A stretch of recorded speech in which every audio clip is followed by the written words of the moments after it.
Hey, it's Paris. You know, I love sparkly things, right? Like stars. Duh. And thanks to Hilton and AutoCamp, I just slept under them. Picture me serving looks by the fire outside my luxurious Airstream, making s'mores with the kids, while a national park is our backdrop. The great outdoors meets Hilton hospitality. That's hot. Explore all the new ways to stay at Hilton.com. Hilton for the stay. With a major selection of the looks your kiddos love starting at just $4 in the Walmart app, a new school year means a stylish new them. Who knew? Find skater skirts and Crocs that say, I'm casual but cool. Sparkly sneakers that say, it's my classroom, you're just learning in it. And preppy polos that say, I'm the teacher's pet, even if they're mommy's menace at home. Find their favorite styles starting at just $4 in the app. The Walmart you thought you knew is now new. This episode is brought to you by Nespresso and Samra Origins by the Weekend Coffee Collection. Introducing Samra Origins.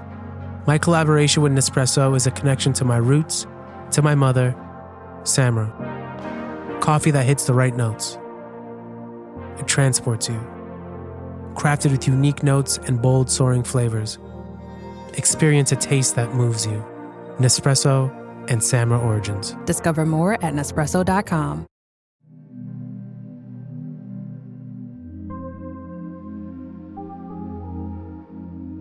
Welcome to Horror Bytes on Safe Room, the show where we discuss the smaller scares and teenier terrors available to play on your PC. Each week we pick one or two bite-sized horror games and have a sweet chat about them.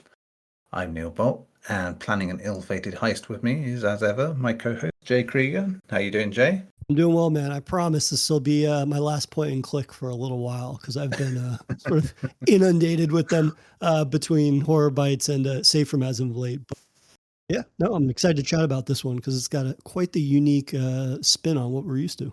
And if you do like the sound of what we played, the show notes will include a link to the game discussed. And as ever, if you enjoy it, please consider supporting the developers by donating, wishlisting their future projects, or simply sharing the word, because it all helps with building the next generation of horror game developers. So for this week's pick, Jay has gone back in time to the early days of Cloak and Dagger Games, the studio behind Safe Room favourite, The Excavation of Hopper's Barrow. So Jay, take us into the cosmic dread of the terrible old man. Yeah, so this is clearly a Lovecraftian-inspired horror point-and-click adventure. That being The Terrible Old Man is an adaptation of the H.P. Lovecraft short story of the same name. This was made in 30 days for a game jam, and The Terrible Old Man, as anyone that's familiar with the short story knows, centers around three men who devise a plan to rob a local elderly man of his riches, though naturally they get more than they bargained for. So there is a version available on itch. There's also a version on Steam, and the Steam version, which is a re-release, has some polished visuals, additional content, new music, and achievements for those that are looking for, the sort of upgraded version, if you will. But no, I think that for this, like right from the jump, it clearly plays very similarly to any kind of point-and-click adventure that you've played before. But I think where the Terrible Old Man really kind of like it starts to be notable in a way that you can't say about every single point-and-click horror adventure you've played is that it features this like very unique graphical style in terms of like the portraits, but also the world. Neil, how would you describe the graphical style in this? Because it's kind of difficult, I think. Yeah, it is difficult, isn't it? I want to say watercolor, but I don't know if that's... Yeah, I mean, it's really hand drawn. accurate. Yeah, it's called hand drawn by things, and there is definitely an aspect to that does feel like that. But when I could say it's like a 90s game, but I don't mean like what you would call a traditional 90s point and click game. Yeah. More like, and this is not a diss of the game at all, it's to say there's a lot of edutainment sort of style games of that era that had like big, bold, vibrant sort of visuals. And sometimes it reminds me of that. Like towards the end of the game, obviously when they're outside the house, like it looks, there's textured brick walls and like the big, chunky, simple shapes. Yeah, it does have a little bit of that to it. and even in the way they move and stuff like that. We've seen a lot of like representations of point and click genre, and even in recent weeks, that feel like they're ripped out of the 90s from what we know of like the most celebrated titles. But yeah, there is something about this that kind of feeds into a different type. The one that was probably just as prevalent, but wasn't quite as revered. It's on your computer, you sort of play it sort of game. But giving that sort of look to a game like this does give it a very unique feel, as you said. And it I think especially when you get like the portraits of the characters, and they've had this Yes. sort of they're like a painting almost, and they have a certain like surreal style to them. Yeah, straight away it's like you can already sort of excitedly see like the genesis of what would come, later as well, and that is the best compliment you can sort of pay it. But yeah, so I'd say that's the closest I can get in sort of a vibe, rather than in how it plays. But yeah, that's all I can think of anyway. Yeah, no, I think that's perfectly accurate. It's the reason why I think that this game, while from a traditional gameplay standpoint, is like pretty straightforward and doesn't really stray too far from what you would expect for like a 20-minute point and click adventure. But it's, for me, all about the presentation, and it being an adaptation of a Lovecraft story. You know, what are we going to go off of largely for that? It's like the vibes, right? We're going to go off of the ability to be able to replicate that sense of dread that's building, right? And I think that the way that this game is able to achieve that is through the visuals, in them being slightly off, not in a sense of like saying, oh, it's unintentional, like, oh, a lack of craftsmanship or something along those lines, but just the fact that they look the way that they do, and there's almost this like little crude quality to it, that makes me uncomfortable throughout the entire experience. And also, you mentioned the portraits, which pop up whenever anybody is speaking. The portraits at times, when you hit a certain piece of dialogue, will shift and show an emotion on that person's face. It's usually somebody like smiling at another character or something like that. And the slow, subtle shift that happens when that portrait goes from still to then just moving just a little bit, just to show that emotion, that was always very disconcerting for me. I don't know if that was intentional or not, if that was a product of just like the tech that went into this, but like just little touches like that, I think, do a good job of keeping you on edge, even when half of the experience is just three criminals in a bar sitting around being scumbags and devising a way to rob this guy. So in that regard, I think that the visual style here does a lot of the heavy lifting, because for the most part, like if you hear Lovecraft and you're going into an experience that is going to be an adaptation of that, you're like, oh, there must be like some really quality writing to go along with this. And for the most part, I would say that that occurs in the game's epilogue, which is one of the better, more memorable pieces of The Terrible Old Man, I think, where you get this nice epilogue with good VO. And I'm not sure if that's an exact reading from Lovecraft's story, but I think it does a good job of just kind of like at least resembling the type of writing that Lovecraft was so known for. But I think also like the music goes hand in hand with the visuals.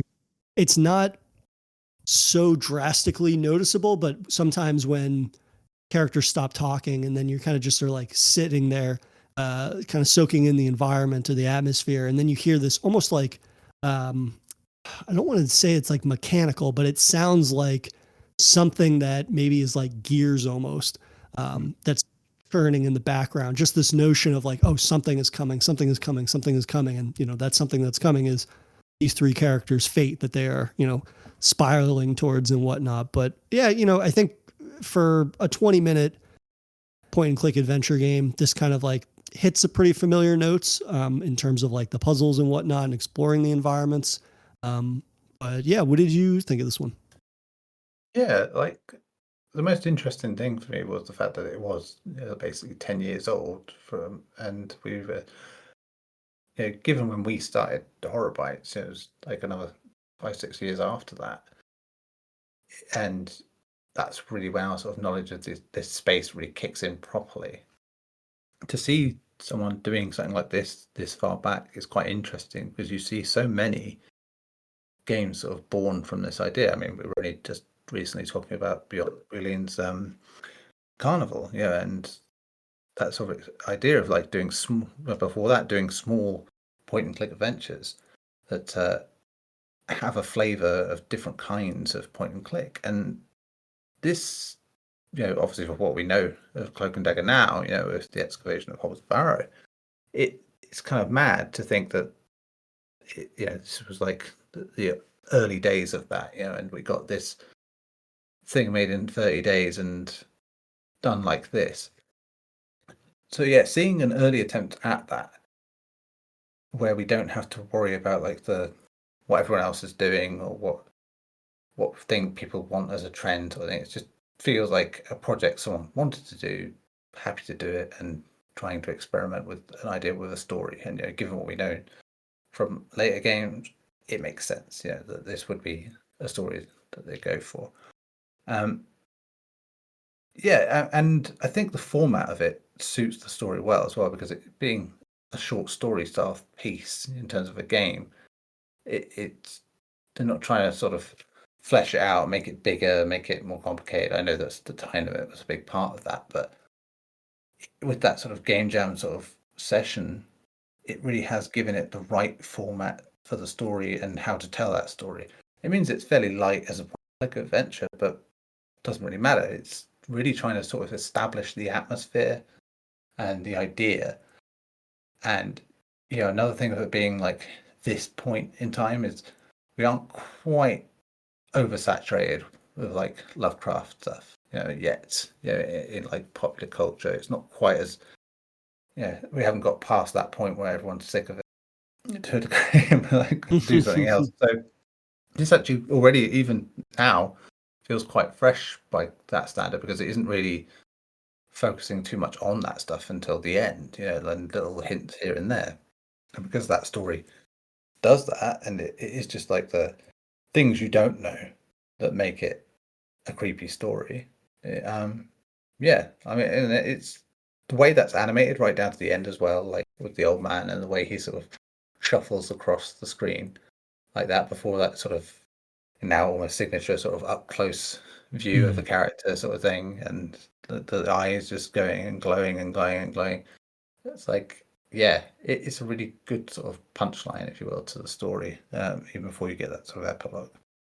So I was very impressed in terms of like how well constructed it was, and how you can kind of see the early days of like this sort of stuff we've got into, like these sort of game jam things, obviously on longer sort of dev cycles than we get now, but I think that's more because technology has moved on to the point where people can make stuff quicker and easier. And I think that's probably why there's such a real craft to this, and the choice to sort of go low res, big blocky stuff is obviously part of what helps that give its unique style, but it's also what helped make it probably easier to make, I'd imagine, in terms of like that 30-day dev cycle. But it's, for the time, I think it's like really exciting and interesting. It's still pretty good now, I think, in terms of what it's doing. So but it's nice to see that so many developers in the years since have taken those sort of